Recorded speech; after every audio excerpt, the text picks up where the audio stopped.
My wife and daughter left me during my illness. Years later, they returned to claim my house, but let me start from the beginning. It all began with a shocking diagnosis: advanced Hodgkin's lymphoma. This news was unexpected, especially since I had always led an active lifestyle, eaten healthily, and kept up with my annual medical checkups. The oncologist informed me that the exact causes of the cancer were unknown. Despite the slim chances of survival through intensive treatment, I was resolved to fight for my life. After receiving my diagnosis, I sat down with my wife of 35 years, Dakota, and our teenage daughter, Lyra, to share the news. They were understandably devastated, but I reassured them that I would do everything in my power to combat the disease. Still, I worried about how this would impact our family dynamics. The doctor had warned me that chemotherapy could be debilitating, and noted that many marriages struggle to survive such trials. That night, I voiced my concerns to Dakota. She promised me that she would support me through my illness and do everything she could to help. Financially, we were in a good place due to my comprehensive insurance, substantial savings, and a trust fund from my late grandfather. Our house was fully paid off, and I had set aside money for Lyra's college education in case anything went wrong. A week later, I began chemotherapy, and it proved to be incredibly taxing. When I returned home, I felt utterly drained, as if I had been struck by a freight train. I struggled to care for myself, let alone handle basic tasks like bathing or walking. Dakota and Lyra stepped in to help, managing meals, household chores, driving me to chemo appointments, and making sure my prescriptions were filled. I did my best to not be a burden and contributed what I could when I had the energy. However, after 2 grueling months, I started to sense a growing agitation from both my wife and daughter. They displayed increasing reluctance whenever I asked for help. Even Lyra stopped responding when I asked for something as simple as a glass of water or assistance getting some fresh air. The situation came to a head one day when I had an early chemo appointment. I realized I was running late, and Dakota hadn't come down from our room. When I called to check on her, she tiredly suggested I take an Uber to the hospital instead because she was exhausted. I was taken aback by her response, but with no other options, I arranged for an Uber and contacted the hospital for assistance since my wife wouldn't be there to support me. Fortunately, my Uber driver was incredibly kind and made sure I arrived safely at the hospital. She even offered to drive me back home after my treatment. I appreciated her kindness, but it was disheartening to find myself relying on the goodwill of strangers. When I returned home that evening, I was faced with a troubling situation. After a short rest, I gathered the strength to confront my wife and daughter about their recent behavior towards me, which had noticeably changed and was becoming increasingly difficult to overlook. I asked if they saw me as a burden. With a deep sigh, my wife admitted that she felt overwhelmed. My daughter, somewhat reluctantly, voiced her astonishment at how dependent I had become and the demands I placed on them during my illness. Acknowledging the need for a solution, I suggested we explore possible options. One idea was to hire a nurse who could assist with daily tasks and accompany me to chemotherapy sessions a few times a week. To prepare for the days when I would struggle with mobility and communication, I arranged for a wheelchair. Fortunately, they agreed to this plan. I contacted the hospital for recommendations and was connected with a nurse who was both compassionate and assertive. She made sure I attended all my chemotherapy sessions, kept my medication schedule on track, and created a comprehensive care plan that included healthy meals. There was noticeable progress, and my medical team provided positive feedback. However, despite my efforts to lighten their burden, my wife and daughter remained unhappy. My wife, in particular, felt as though the nurse was taking her place. It was suggested that if she took on the role of accompanying me to chemotherapy, managing my prescriptions, and overseeing my care, we could discontinue the nurse's services. The primary reason for hiring help was my wife's inability to cope, and she reluctantly agreed to this new arrangement. She suggested that we look for a male nurse instead, but I informed her that none were available on the hospital's recommended list. The nurse we had was selected for her extensive experience with cancer patients and her understanding of my particular needs. She was thorough, caring, and showed great respect towards both my wife and daughter. I made it clear that the only way to replace the nurse was if my wife and daughter were ready to take on her responsibilities. My wife was not happy with this suggestion and shot back that I should manage better on my own instead of burdening others with my problems. I tried to explain that there were days when I could hardly lift my head, much less stand. The effects of chemotherapy had severely impacted my body. In anger, she stormed upstairs, slamming doors behind her. I decided to disregard her outburst, knowing that her negativity would only set back my recovery. My focus remained firmly on my health. Later that evening, I received a call from my mother-in-law, who lived 2 states away. She voiced her discontent about my decision to bring another woman into her daughter's home. Although the house was technically mine since I had owned it before our marriage, I chose to handle the situation gracefully.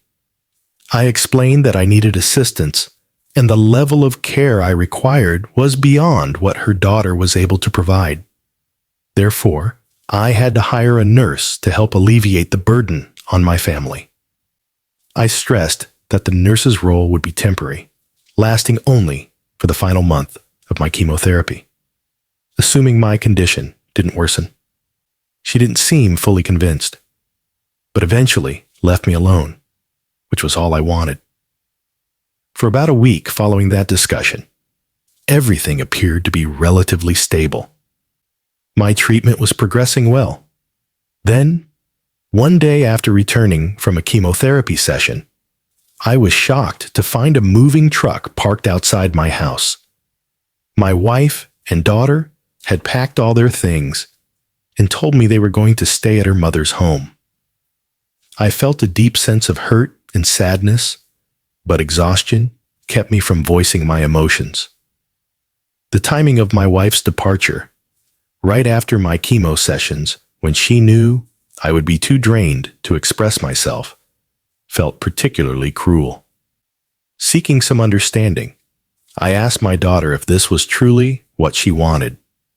After all, she was old enough to make her own choices. Her answer struck me hard. She preferred to live with her mother because she found it too difficult to live with me.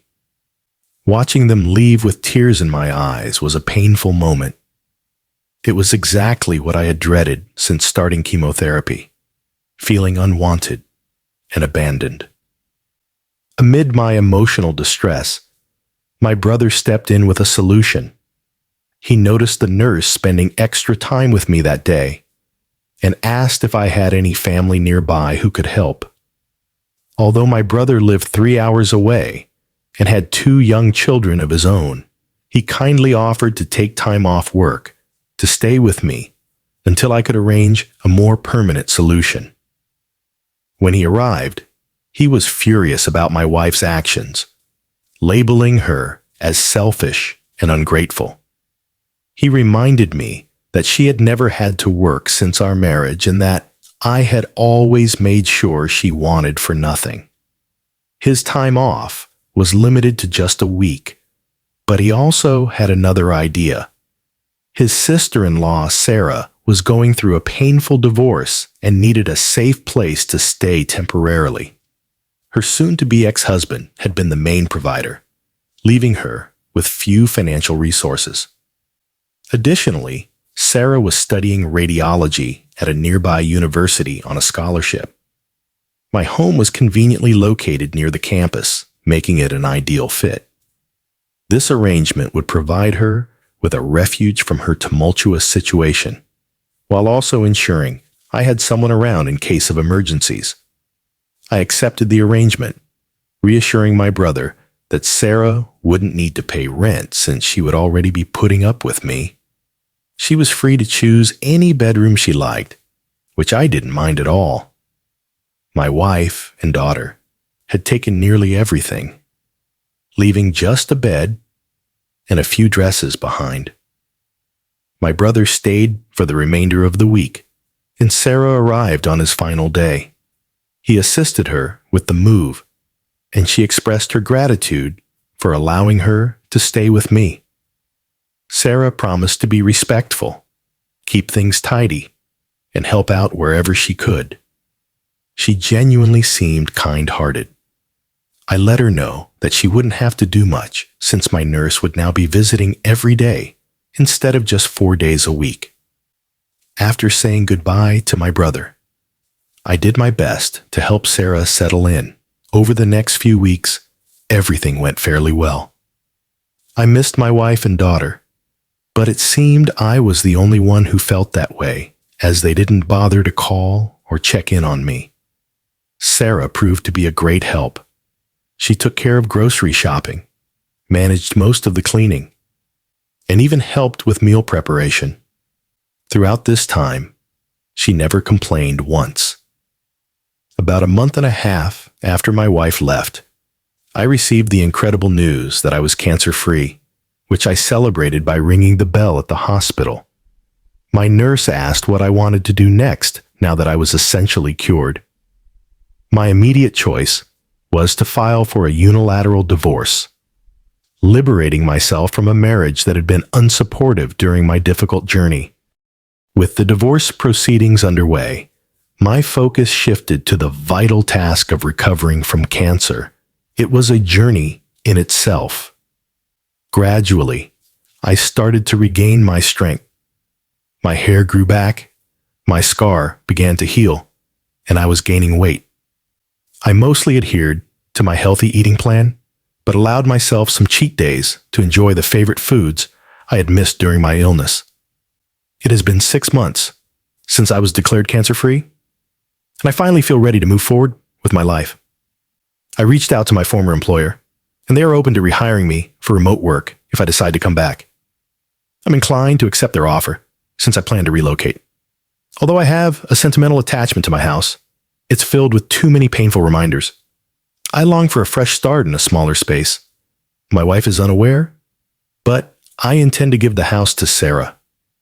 She supported me during my toughest times, showing remarkable kindness despite our initial unfamiliarity. If she wants, she can sell it. I want no ties to the house, especially if it means my wife or daughter might claim it. I found a new place in a peaceful countryside neighborhood, and I'm excited about this new chapter in my life. Update 1. Hello, wife and daughter. It's been over a year since my diagnosis, and I've settled into my new home and community quite well. The people here are friendly, and I've developed a good rapport with my neighbors, including Amelia, who lives across the street. She's a widow whose children live far away and only visit during the holidays. Amelia invited me to her porch for drinks and conversation, where she shared her heartbreaking experience of losing her husband to lung cancer. She stressed the importance of life insurance for her family's financial stability. During our talk, I opened up about what happened with my wife and daughter. To my surprise, I still hadn't received any communication from them, but I've come to terms with that. I've been filling my time with new hobbies, particularly woodworking, and I'm starting to amass a nice collection of tools. One day after returning from the hardware store, Amelia mentioned that she had seen some individuals loitering around my house. Thankfully, they didn't cause any trouble or attempt to steal anything, but they did knock on the door a few times, wander around the property, and eventually waited in their car. Amelia thought about calling the sheriff's office, but decided against it, suspecting they might be family. When I asked her to describe them, her description matched that of my wife and daughter. I was baffled about how they had found my new place, as only my brother and his wife knew my current address. It left me questioning why they were searching for me after leaving almost a year ago without a word. Amelia reassured me that if they returned, I should stay inside while she dealt with the situation. Honestly, I had no interest in confronting them, especially after they abandoned me during my lowest moments. Later that evening, I called my brother, who informed me that my wife and daughter had been bothering Sarah and her roommate at my previous house. Fortunately, Sarah had documented evidence showing that the house was now in her name and explained that she had purchased it for me, which was a wise decision on her part. Feeling guilty that Sarah had to endure this trouble because of my family, I reached out to her directly to apologize. I hope that when they show up again, I'll be able to handle the situation once and for all. As for my wife, I'm uncertain if she knows about the unilateral divorce. My lawyer sent a copy to her mother's address, but it's possible they mistook it for junk mail. In any case, I've reached a stage where I no longer care. My marriage is over. Update number 2. My wife and daughter came by the house again, but this time it was during the day while I was working. I heard a knock and decided to check the security cameras, confirming it was them. My ex-wife looked just as I remembered, but Lyra had grown a lot. She was practically a young adult now. I followed the plan I had discussed with Amelia. I stayed inside but moved closer to the door to listen. Amelia, always the considerate neighbor, approached to greet them and introduced herself. My wife asked if she knew a man named Richard who used to live there. Amelia appeared just as perplexed as I was and questioned the term used to. My wife clarified that her husband, not ex-husband, had lived there before his recent untimely passing after a long hospital stay. I was stunned by this revelation since, to my knowledge, there was no record of my death, especially not from the hospital where I received treatment. My wife continued, claiming they were the next of kin, suggesting that the house rightfully belonged to them. Amelia told them that a man named Richard did indeed live there for a while, but she clarified that he was a divorcee.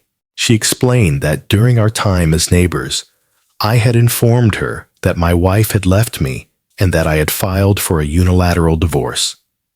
Amelia added that, as far as she knew, I intended to donate all my assets to charity since my only family was my brother.